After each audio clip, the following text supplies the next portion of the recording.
See someone drop their wallet, you return it. You're a good person. But what if the capacity for cruelty is built into that very same brain? What if, under the wrong circumstances, your good intentions could just vanish? We like to think of evil as something for psychopaths, people who are nothing like us. But decades of psychological research tell a much more unsettling story. They suggest the most terrifying monsters aren't born, they're made. And sometimes all it takes is a situation, a uniform, or an order. So, the real question isn't, are you a good person? It's, what would it take for you not to be? Let's explore the psychological factors that can bring out the monster in anyone. Our journey starts with obedience. In 1961, Yale psychologist Stanley Milgram tested how far people would go if someone in a lab coat told them to. Volunteers were assigned as teachers to deliver escalating electric shocks to a learner for every mistake. The shock generator went from slight shock all the way to a terrifying 450 volts. As the voltage increased, the learner would grunt, then shout about a heart condition, and finally fall deathly silent.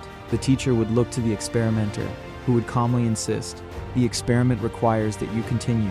Beforehand, experts predicted only a true sadist would go all the way. The reality? 65% of participants, 2 out of 3 ordinary people, went all the way to the maximum 450-volt shock. The chilling lesson is that our deeply ingrained instinct to obey authority can sometimes overpower our own moral compass. What about the pressure from our peers? In the 1950s, Solomon Asch designed an experiment to test conformity. A volunteer was put in a room with a group of actors for what they were told was a vision test. They were shown a line and had to match it to one of 3 other lines. The answer was always obvious. But then, one by one, the actors in the room all gave the same, clearly wrong answer.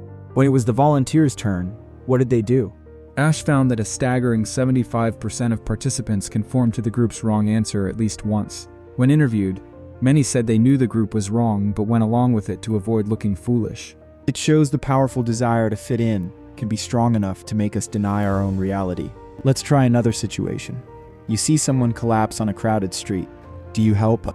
Bystander effect suggests that when many people are present, we feel less personal obligation to act, assuming someone else will step up. This line of research was famously sparked by a 1964 murder, where initial reports claimed dozens of people heard screams and did nothing. In a classic follow-up study, researchers had smoke pour into a room. When a participant was alone, 75% of them reported the smoke, but if they were in a room with 2 passive actors who ignored it, that number dropped to just 10%. It's a psychological glitch. The presence of others can short-circuit our instinct to help, because responsibility seems to belong to everyone, and therefore no one. A crowd does more than just spread responsibility. It can also strip away your identity. Think of a mask, a uniform, or an anonymous online account. Psychologists call this de-individuation.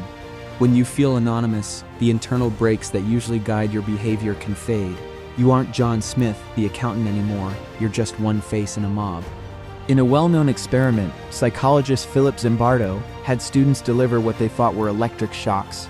The group that wore bulky coats and hoods to hide their faces delivered shocks for twice as long as the group wearing name tags. Anonymity seemed to be a permission slip for cruelty. Modern research shows anonymity acts more like an amplifier for the group's goals, whether those goals are good or bad. This brings us to our final factor, the power of the situation itself, illustrated by the infamous 1971 Stanford prison experiment. Healthy, normal college men were randomly assigned to be either prisoners or guards in a simulated prison.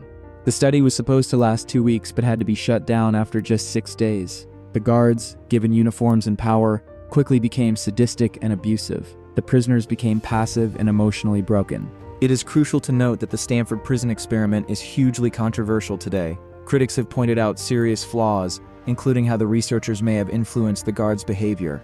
Still, the study became a powerful symbol for what Zimbardo called the Lucifer effect, the idea that it's not bad apples we should fear, but bad barrels, toxic situations that can corrupt anyone placed inside them. So, authority, conformity, diffusion of responsibility, anonymity, and the power of a situation. Together, they paint a grim but essential picture of our psychology. These factors aren't excuses for harmful behavior, but they are explanations. Understanding these darker forces is the first step toward building a defense against them. The big takeaway isn't that we're all secretly monsters. It's that the potential for both great good and great evil lives within all of us. Morality isn't a fixed trait, but a daily practice, a conscious choice to be aware, to question authority, and to remember your own humanity. especially when the situation is trying to make you forget it. If you found this dive into the human mind fascinating, make sure to subscribe and let us know in the comments which of these psychological forces do you find the most unsettling.